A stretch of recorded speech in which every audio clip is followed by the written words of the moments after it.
Hey all, and welcome back to the HellfireComms playthrough of The Legend of Zelda Breath of the Wild. As you can see by the big Lafant in the background, we've come back to the Lanayru province, /region, /whatever, to do a bit more of the Champion's Ballad. There's Zora's Domain down there.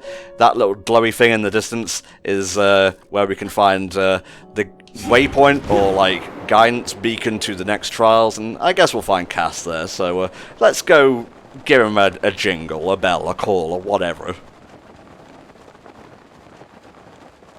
Yeah, that's probably a good shout, although with that said, I hear the name Cass, and because I've recently been watching Rapunzel's Tangled Adventure on Disney Plus, my brain just goes to Cassandra in that.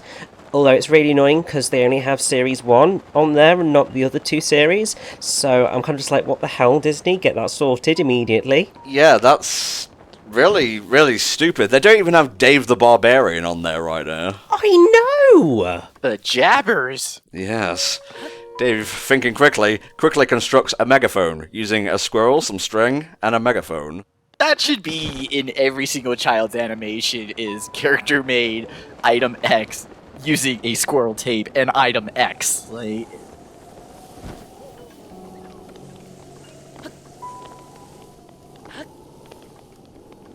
they also don't have like shows like Fillmore as well, which I'm a bit pissy about.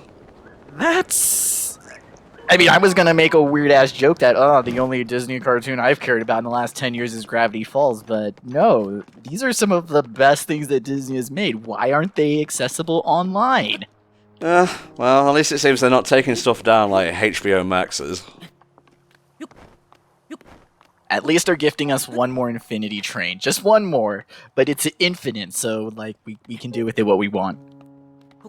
I'm really curious to see how it ends. Will it be open-ended? Will it be like, will end with Amelia and so on? Who knows? Figured they should just lean really hard into being an anthology. Just have it that it's just one more story, and if the show ever gets picked up again, then they can just do another. Yeah. And another. Like, I figured that just fits into, like, just the structure. It's an infinite train. It's a lot of finite compartments, but they're all attached infinitely. It should be the same thing with the stories. Like, each one is finite in its own story, but you could have infinitely many stories. Yeah, I do really like anthology series. There's something quite special about them. I particularly, well, a little bit of maybe a standard thing to go with, but like I do quite like American Horror Story. Just the fact of having the same actors portray different characters and different stories, it's quite a fun thing to experience. Yeah. And even then, just different stories in the same world that are loosely connected. Or even just a collection of stories that are loosely connected via themes or whatever is always quite an exciting prospect, because you never know quite what you're going to end up with. Yeah, for sure. Well, with like Western media in general, just the whole basically force that is, the next season for more money, the fact that a lot of ideas and a lot of things, a lot of pieces of media kind of end up getting like pressed into like the seasonal mold where it's like, no, don't you want to keep your show going for 8 more seasons? So because there's that whole force, the idea of getting these finite beginning, middle, end stories, like it's only recently with like, the advent of streaming TV, where with like Netflix like short originals that we are able to, start seeing these, not like movie length, but, season long stories that have a definite beginning, middle, and end, and aren't just, next sequel based. So we get these closed stories, and really before streaming and everything, it was more anthologies that gave us those type of stories. Other than that, it was literally like, I'm on season 3 of Friends. Like you're just in it, you're witnessing a drop in a bucket. The difficult arc where Ross accidentally shatters Joey. Oh. I cried. The manga pages for that chapter are works of art. Oh my god. The idea of a manga of Friends is one of the funniest images you've ever put in my head. I mean, there's the, the Bible in manga form, so come on, why not Friends? Moshi Moshi, Jesus Detsu. it would not surprise me if somebody has made that in some form. It seems like such an obvious thing for somebody to have done. I mean, they've got bloody manga of Shakespeare. Aw, Bill Coon. Just the cutest of senpais. Oh. No, it's always just kind of good when you get those nice little anthologies, those nice little stories, and if anything, it kind of helps stories become more immortal. Like, we can remember, like, to throw it old school, it can be like, oh, I can remember all the stories of Twilight Zone, but now in our modern day, it's probably more appropriate to be like, oh, wasn't that your favorite Goosebumps story? Like, most people have stuff like that versus long-running stuff. I mean, it's tough. It's so long-running. You don't know. You gotta convince someone to even start it. So that's where, like, American Horror Story, it's another, like I said, it's probably a better example of that, too. Yeah, I mean, that is very much a pure anthology series approach to storytelling. And, I mean, it does the numbers. I mean, there's a reason that it's still bloody going. Mm-hmm. Whether you think it's of quality or not, I think it's definitely a case of some series are better than others. Well, some seasons are better than others. Yeah. But making the pick of which ones are actually better than others is up for debate with quite a lot of people. But it's also really nice because then you can have the fun fandom my favorite parts. I mean, it's the JoJo debate other than who dat. Ah, yes indeed. And at the time of recording, March 31st, 2021. The day Mario dies. Aw, rip. Yes, sadly, Mario was found dead in his apartment with a note scrawled in his own blood, which looked weirdly like Shigeru Miyamoto's handwriting. You know, I don't want to, Ooh, spooky. I'm just saying, you might want to check his fingerprints and whatnot. But yeah, there's a JoJo event coming soon, and a lot of people hope that's where Part 6's adaptation is going to come into play. Like, I will shave my eyebrows and replace them with the tattoos of Stone Ocean. I need it. I need it, please. Ah, we all do, mate. We all do. I mean, that was a nice little tangent on, like, anthologies, but to wrap it around... Well, no, because Zelda is in and of itself an anthology. You know, each story is its own beginning, middle, end. There's hardly a game where, like, no, you have to play Ocarina of Time to understand anything about Majora's Mask. They're sequels, but they're not. Like, you can start... Majora's Mask can be your first Zelda, and bless you, like, you've got a cool perspective on Zelda if Majora's Mask was your first one. Like, that's a great, just, starting point. Yeah, it's not beginner-friendly, but you could hardly ask for a more engrossing story and, characters for your first go. I mean, you're basically the kid who mistook the deep end for the shallow end of the pool, jumped right in, you're like, oh no, there's a lot of water around here. But, if you make it out through to the end, like I said, all the better for you. Like, it must be a lot of blast going through the other Zelda games and be like, huh, not quite as sad, but, I jive with the exploration bits. I mean, I'd say that sort of kind of clarifies, like, my journey with Zelda, because my first Zelda was Skyward Sword. So, like, I've had a very different Zelda experience to a lot of other people, because I started with the one that most people would say is arguably the most linear. Yeah, the most handholdy. Yeah. And so I've kind of gone from that out into sort of all the different strands. And obviously that gives you a completely different perspective on the ones that have come before. Like, I mean, I enjoyed Ocarina of Time, and I can totally see the impact that it would have had at the time that it came out, and it's still a damn good game.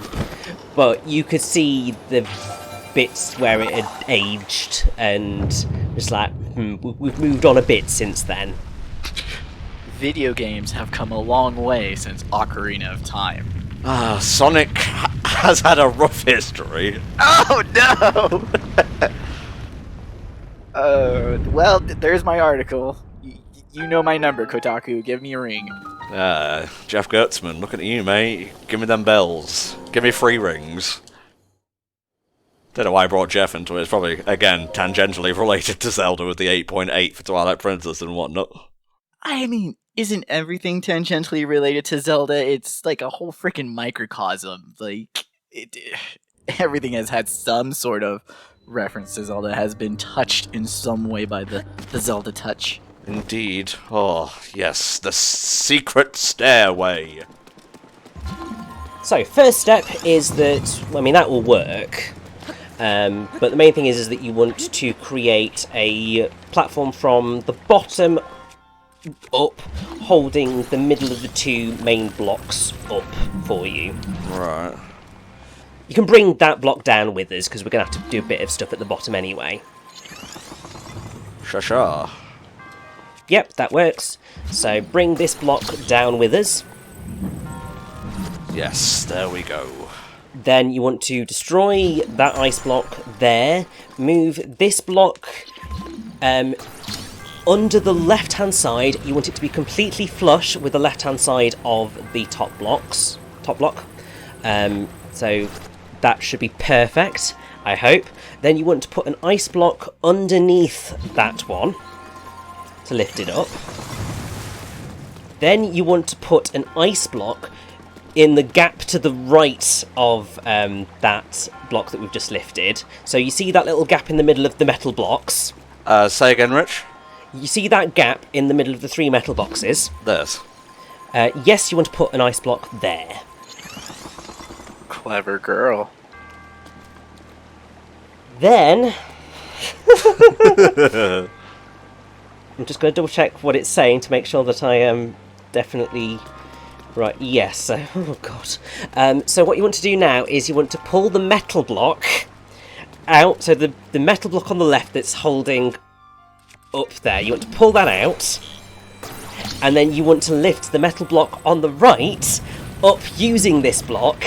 And then slide this block over until it can hopefully sit on that metal, on the ice block below.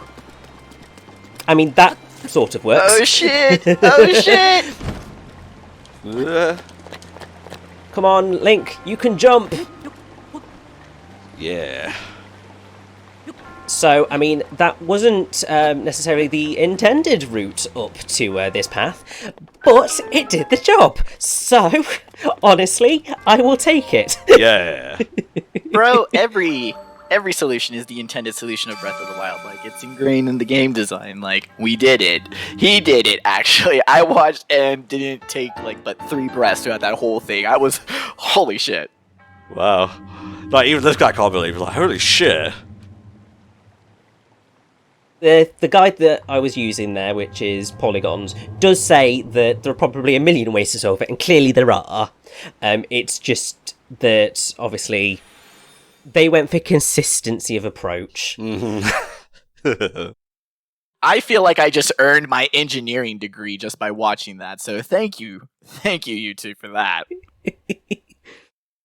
Alright, got a couple more of these, and then we have to fight Waterblight Ganon again. Oh, and by the way, if either of you two, doesn't really matter who, could remind me after we're done here to go back to Rito Village, because every time you complete a chapter, I guess, of the champion's Ballad, one of the champion's diaries appears in their homestead. That's why I got a bit confused earlier, because I thought Mifa's diary was already available. Nope, it is part of the DLC. You have to unlock the diary. You can't just go get it, dude. Ah yes, here's the next one. So this one, it should be okay. I mean, it may or may not have caused some drama earlier today, but we have the solution. It is possible. It will be fine. Well, it's mostly just solving those sorts of, like, seesaw puzzles in a live setting that triggers me. Now that I know the answer, I'll probably be pretty fine. Also, I'm tooled up to actually get into the shrine, so... Very true. I mean, thank God we have as many ancient arrows as we do. Seriously, look over yonder. It is a flying thingy. A flying machine. Come on, guys. Like, there's literally a divine beast. There's people that fly. Like, don't be like that. Ah. Nice. Make sure I've got the correct arrows over here. The fact that they just took one of the flying guardians and just threw it in the middle of like was probably one of the more beginner friendly areas. It's just like reeks of Kaizu design, where it's like, now that you're at the end of the game, I'ma just throw whatever enemies I want wherever I want. And like it's a good formula for Breath of the Wild. The fact that you have this huge ass map, they really could have put like a secret boss in the middle of the field in just a big area that just was, you know, a regular design area. But they have a lot of empty boss areas they could have used on this map if they wanted to do like a bunch of DLC packs, you know, like back in the day or something, or like when there were mod communities. But then I suppose it's one of those weird things with DLCs, is whether you do it as a pack that comes after the events of the game, which means effectively what we have here, and trying to sort of fill in some of the, I suppose, gaps in the world, or whether you try and do it as something you can naturally do as part of the course of the story, which is, I'm pretty sure, the approach that like Xenoblade Chronicles 2 took to it, which both are perfectly valid approaches, but it is just entirely reliant on your community, whether, you know, they're actually wanting DLC. I mean, that's a big thing as to whether your DLC is going to be worth it or not. But also whether you've got enough content to actually make it worthwhile. Because I mean, like, if you're just dealing with rubbish, then nobody's going to care, even if, you know, it's a popular game. Yeah. DLC can be very powerful. There are whole-ass games, whole-ass good games that are actually improved. Like, there are people that will say, like, the definitive version is to play the version that includes the DLC. So it can be a powerful, good force, like, to a game. You can elevate a game with a DLC. It's totally possible. But I feel like Nintendo has it, like, part of it's in a PR sense, where that because it is something that was not included in the original game, I feel like a good part of, you know, maybe in the design document is that we don't want this to interfere with the vanilla game. And like a part of that can just be because, you know, they don't want to invite the situations where people are like, well, why wasn't this included? Or was this something that should have been included in the first place? I feel like if you go into DLC designing it as, oh no, this is extra, this is something completely separate than our initial whole product, it kind of not like hinders, but it sets limits on you. Like, you're not obviously going to thread it in as well if you're already going into it, you know, thinking that this is supposed to be something separate. This is supposed to be something that, you know, if you paid the 30, 20, whatever dollars, that, you know, you can get this but still enjoy like game vanilla. Yes, sorry about that. I just kind of got into a weird flow after taking out that boblin. That is fair. Also, you might want to eat something sharpish, because that key looks like it's coming right for you, and if you don't eat something soon, that might be a death. I won't worry about it.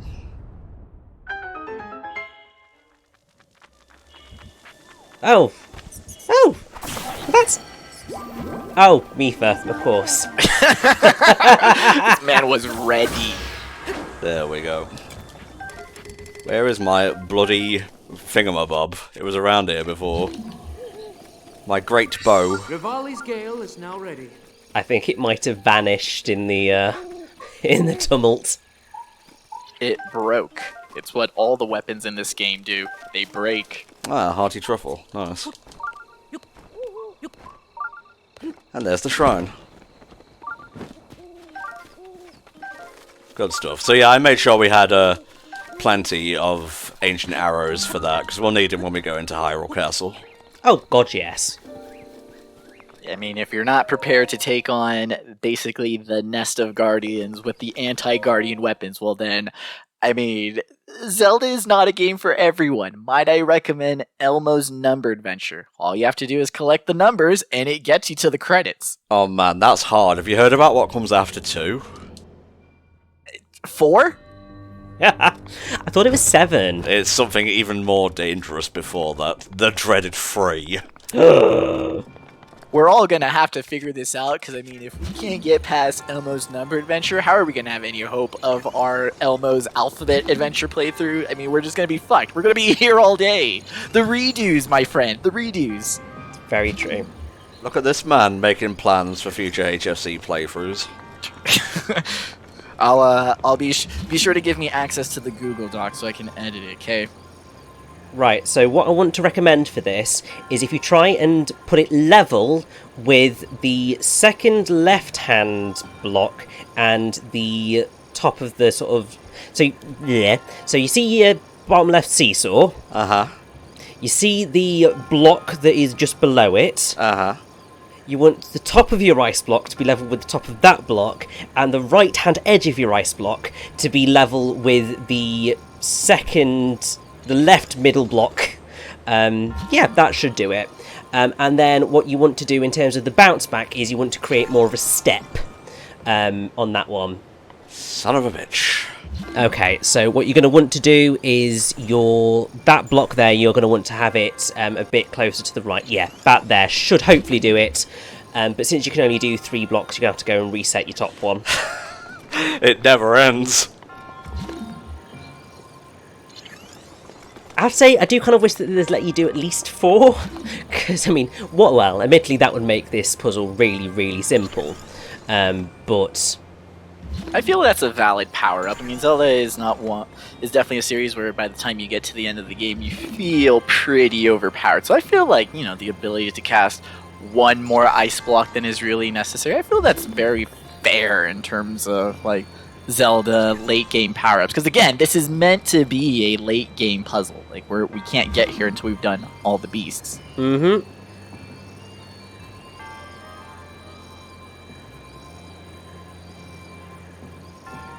About there, maybe. Please work. Yes!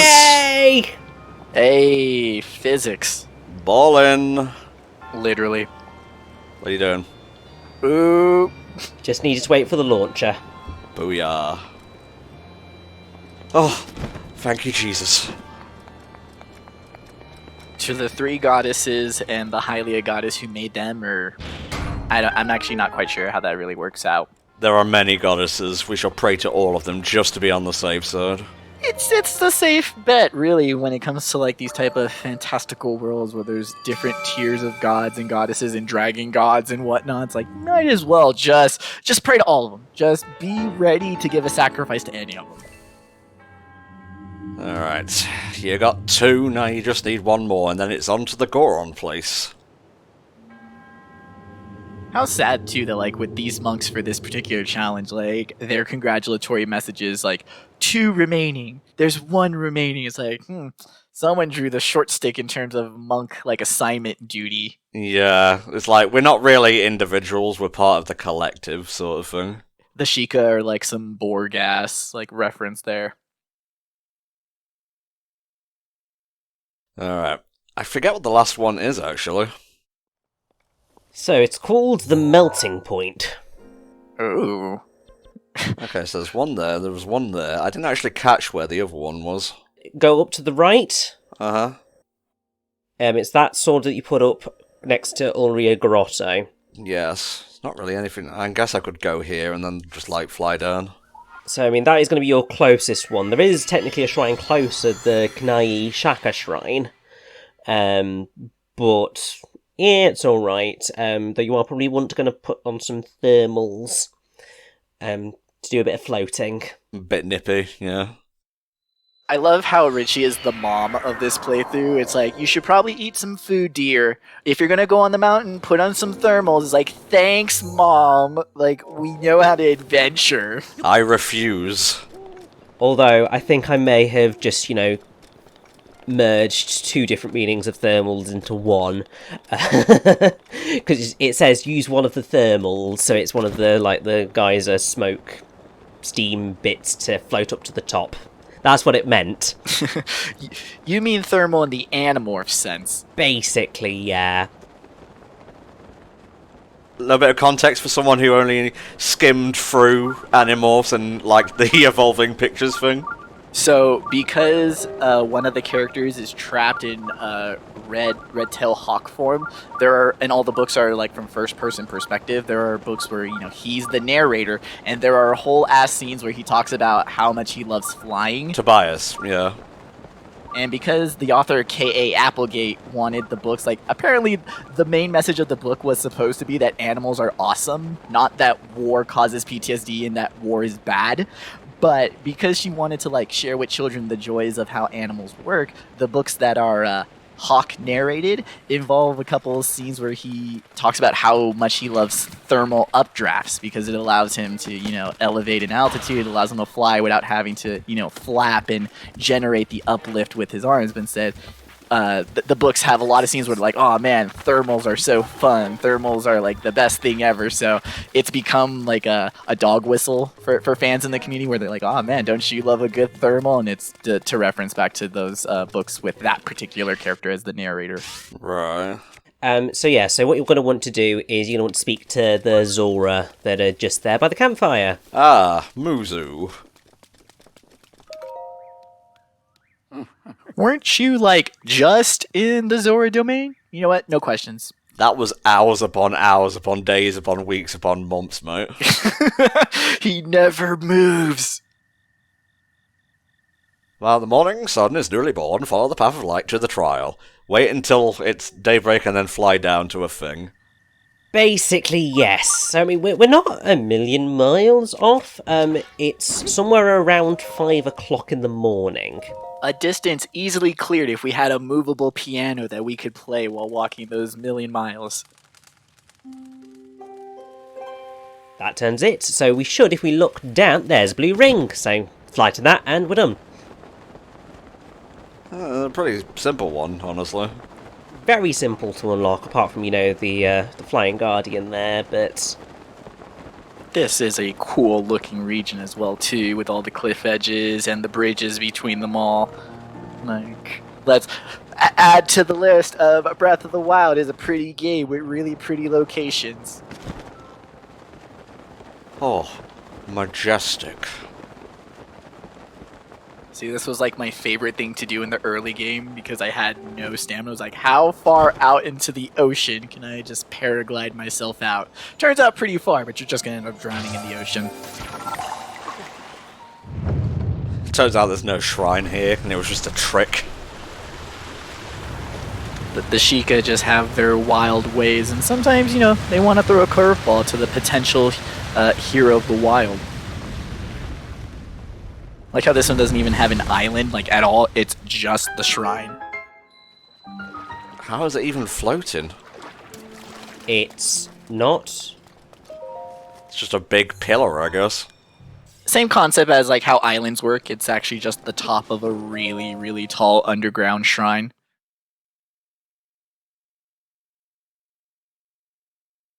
Right, so this one is going to be making use of torches and flames. Hooray! Can we just use bomb arrows for everything?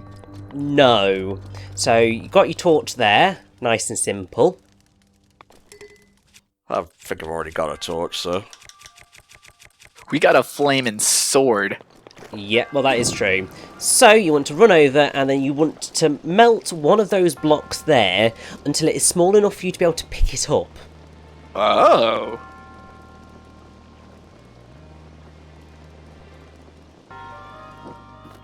Darn. Well, you know what? This is what the flame sword is for. That is true. I mean, you got a couple, so hey, might as well. Oh, there's another torch around here, so... Oh, I see, and then you put it on that thing. Yeah. What you do is you go and stand on one of the switches, I think, with it on top of your head. And that should, I think, make you... Oh, there you go, pick it up. Pick it up now. So you can go either to the left or the right, it doesn't matter. Okay. Stand on one of the switches. That gives you that. Then you want to drop that block down to make yourself a set of stairs. Huh. So you can then get up to the slightly higher level. Okay.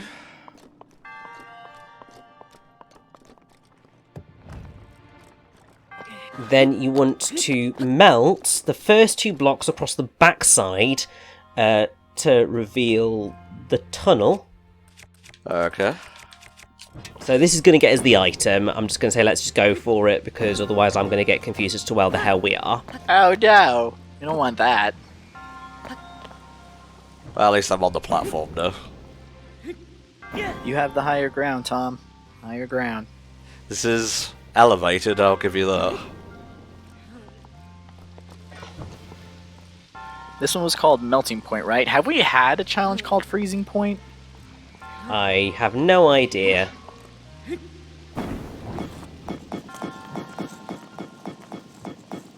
So you should be able to see just on the back side of the pillar. That's where the tunnel is. Secrets abound. That will give us a durability up Frostblade. Not bad, not bad. I wasn't using these flame blades anyway. Yeah. Yoink. I love when Zelda remembers its like secondary element, like associations, how like for some reason forest and wind are always together because of Ocarina of Time, and just every once in a while the Water Zora place has to have an ice puzzle around because water and ice, they're basically the same thing. So then you basically want to create a set of stairs. Doesn't quite matter how you do it, just as long as you are able to get up on top. And actually, if you go backwards, go up that route. Hey, yeah. Works a bit better for you. Then just bear with me a second whilst I figure out what we need to do with this bit. If my internet won't decide to freak out. I think you have to bring a block up here and then, like, use Cryonis underneath it. So you want to... Yeah, so basically you want to melt the ice block on the platform just enough to be able to pick it up. I'll need a torch for this. You will indeed. Dum dum. What you will need to do is you'll need to carry it into the room with the water and throw it under the low wall. And then you want to pick it up or shove it until it's against the back wall, climb on top, and then use Cryonis to place an ice block under your feet and under the block you're standing on, and then you can climb up to get where you need to go. Okay. And there are some places to heat your torch up just in the exit area, so... Yeah, I see him. So yeah, if you just get it a little bit smaller... That's what she said. For some reason, I don't know why. How was like a torch item just not a rune in this game? It's kind of weird. It would probably break a few sequences. Oh, like every other item in this game couldn't.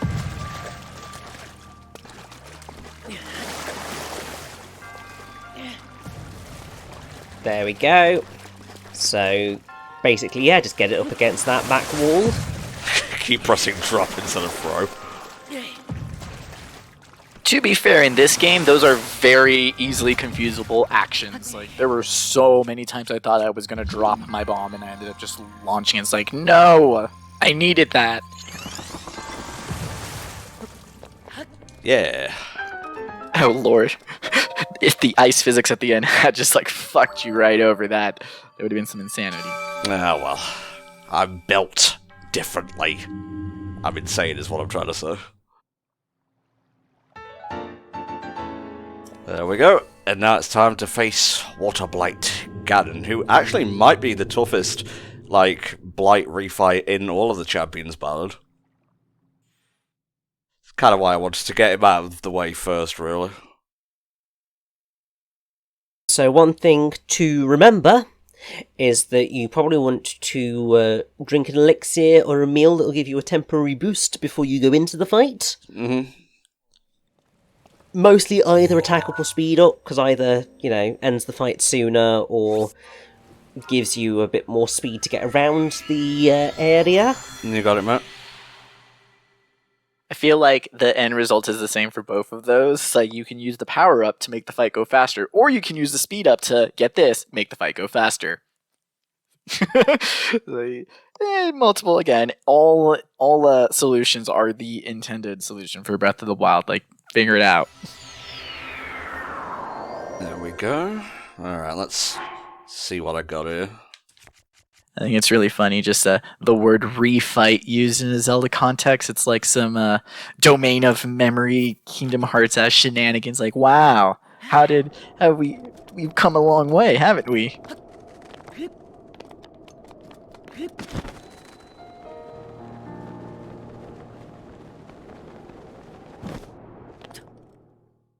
Probably what you want to do as early as possible is to use a charged attack with the trident that you're going to have with an Urbosa's Fury Strike thrown in to try and end the first phase as soon as you can. Wow.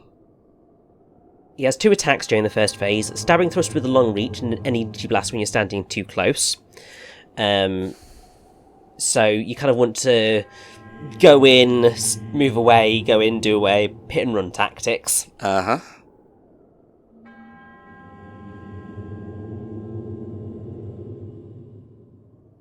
He's going to start kind of doing ice blocks.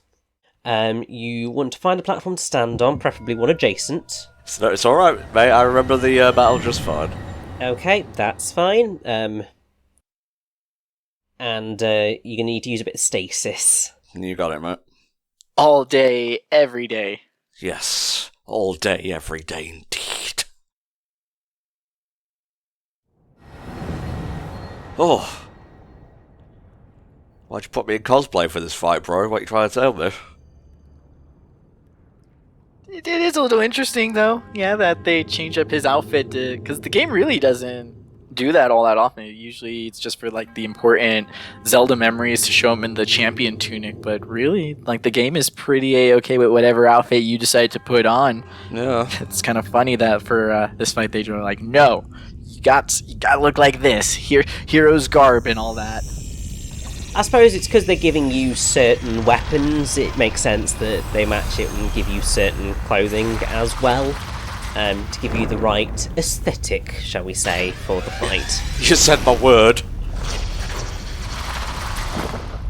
They just want to make sure you're not as OP for the rebuff fights. They want to put as much control on there so they can get the right emotion out of these redone boss fights. Alright, here we go. At least they got their whole like final mix upgrade dealias in Age of Calamity, so you know they got the same nice treatment that the champions got as well. Some fleshing out. Some of them even got fancy new hairdos. Gotta love that.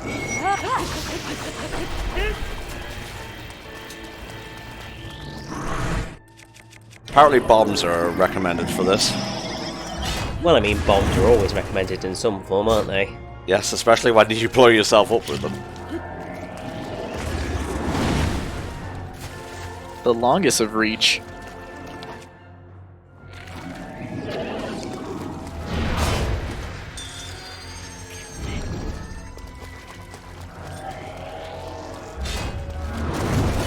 Do you think they meant to do it as like in reflection of Mipha's weapon being a spear? Yeah, I guess that's the best reason I can come up with. Like, I know they don't do it for the other guys, because I mean, like, but this one at least, it's a little too coincidental that they were like, well, we might as well have the Blight use the same weapon as the champion. Mm-hmm. Alright. I am on a platform. And from the looks of things, it's going to be...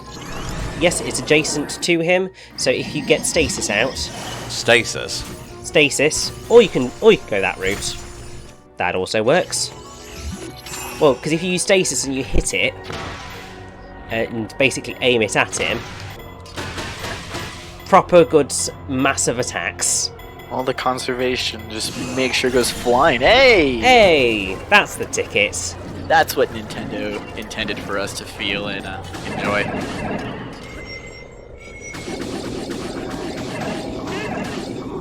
Alright, Where you going?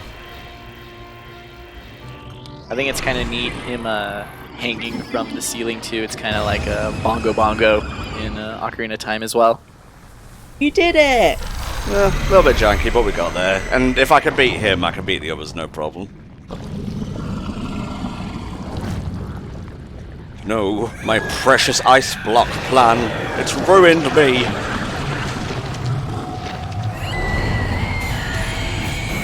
Their whole purpose is just to control the divine beast, really. Like, outside of that, they weren't really meant to do anything else, right? Well, kill things, I guess?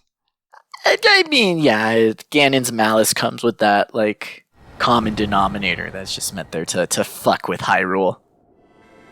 At all costs necessary, even if that includes possessing tiny, inconsequential robots. Because sometimes those robots become the most consequential, like, time robots.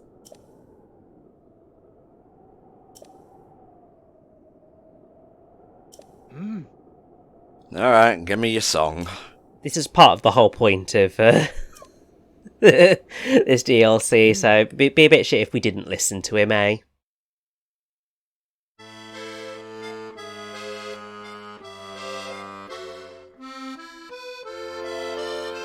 At least the developers knew that, like, the champions should have been the focus of the DLC. Could you imagine if they were like, oh, here are 5 more memories with Zelda? How, like, icky that would feel.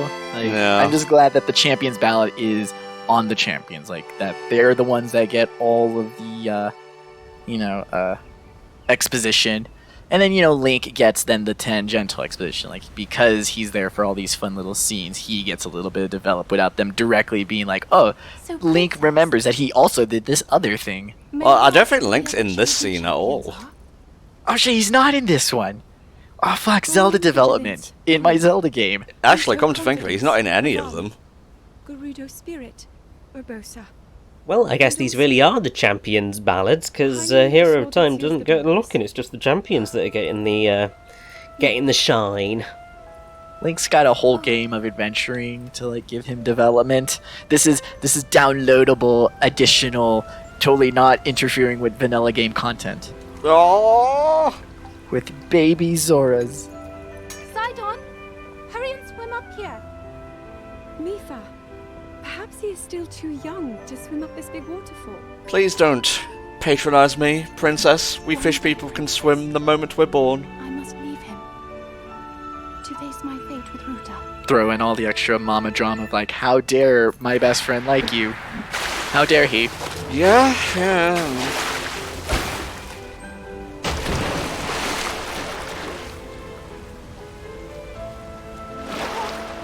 Thought she wasn't going to surface for a second there. That would be kind of awkward. Join me. She can breathe in the water, so she's fine. They're all good.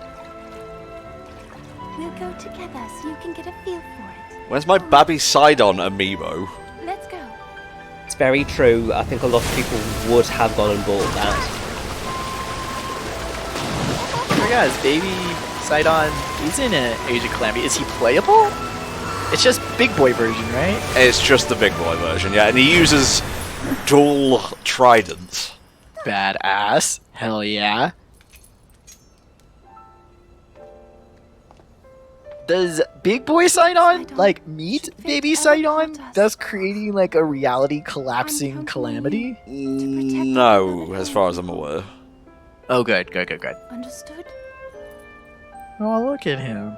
Y'all just wanted to make him adorable. I believe in you. He got all his confidence from his big sister. Yeah! Kara, that's the thumbnail shot, by the way, I'm just saying. Rightfully so. So now we can go peep on her diary. Yes, and Rivali's, because don't forget Rivali's. Thank you. On Richie's quest log, it just scratched out Remind Tom. Kingdom Hearts 3, Remind Tom. Remind. Go wake him up. I don't know what that means either. Like, you would think it would mean what I meant, but no. Words don't mean things. Thank Namine. Oh, thanks for the context, Jiminy, I appreciate that. You could have wrote so much more. Yeah, well, he didn't, so... Much like with Rivali's Gale, charging much quicker, now Mifa's Grace charges much quicker, so you can stand to be a bit more gung-ho if you fancy. You can die as many times as you want now. I didn't say that. Did you not, though? Really? I did not.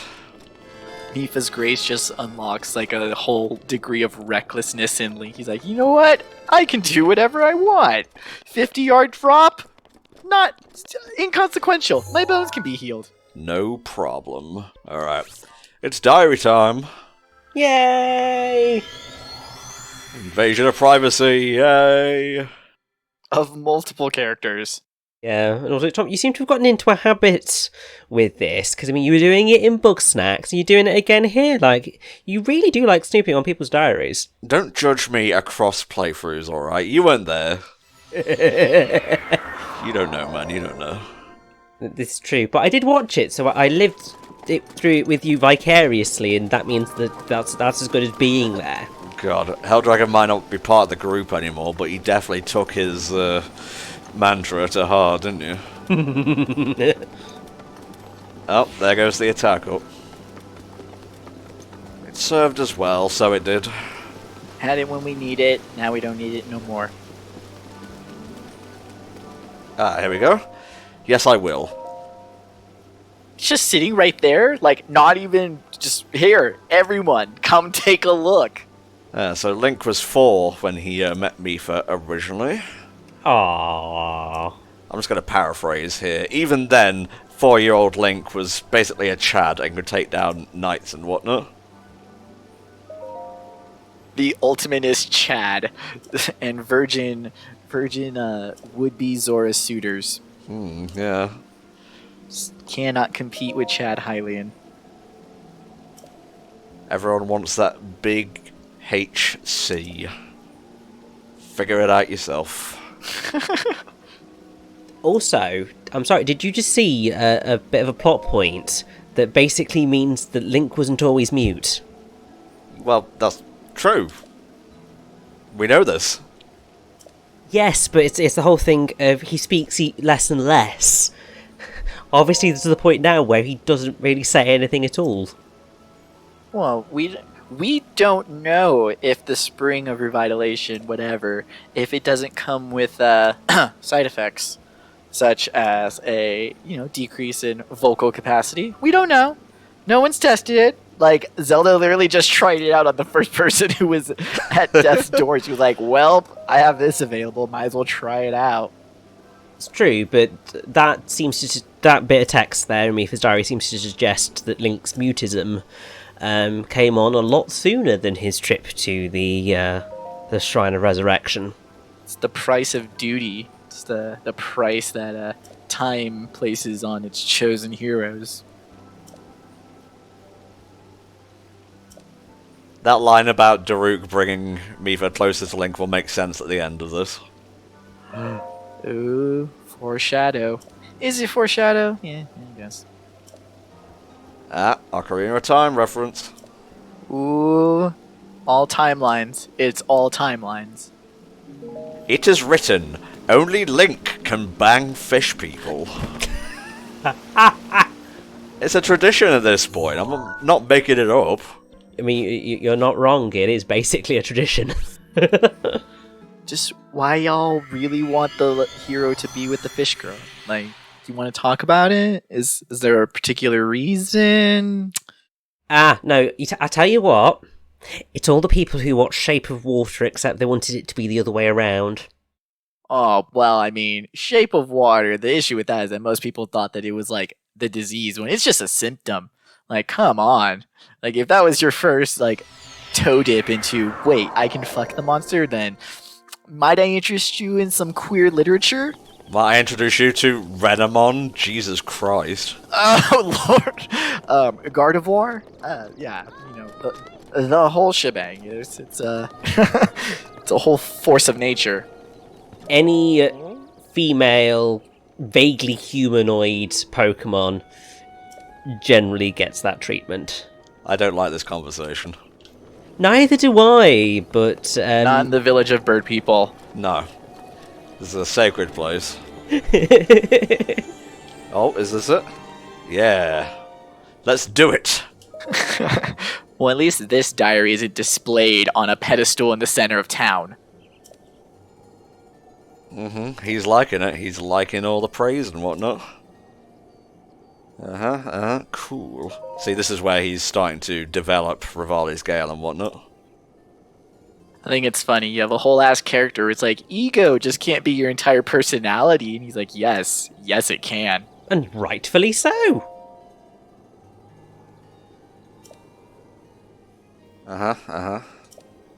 So, in the grand scheme of things, the, excavation of the divine beasts is relatively recent. It's only about 100 years ago. Yeah, because they were buried once before, so it kind of, lends more credence to Hyrule and its fate being a cycle as well. How, each game is just a repeat or another go at the cycle of, the evil rising up and then the evil being taken down. And then also just Legend of Zelda games in general, where they tend to usually take place after the cataclysmic war, after the fact, and Link has to basically clean up the mess in a desolate landscape. But I do like with this where it's like the divine beast, that this isn't even the first time that they were used as well, that they must have been used for another ancient war to the point that they got buried and then had to get brought back into commission.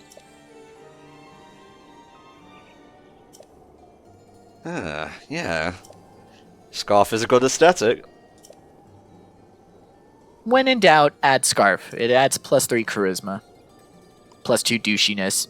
Speaking of, actually, I think the 100% reward in Age of Calamity is actually the Hyrule Warriors costume. Nice.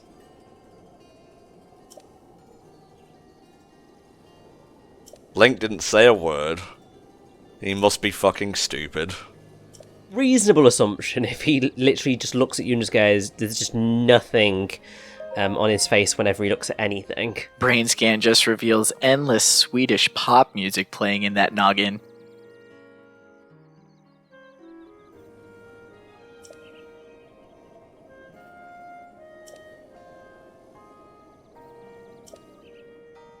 He's doing his best. This could have been a cutscene. I don't mind reading it, honestly. This is how the game portrays or tells us a lot of the really big things. And going back to Zelda's Diary when we were doing the memories, this game puts the big bombs in just the randomest of books and just hopes and expects you to have found them. True, mate, true. Alrighty, now it's time to go do the trials of the Gorons.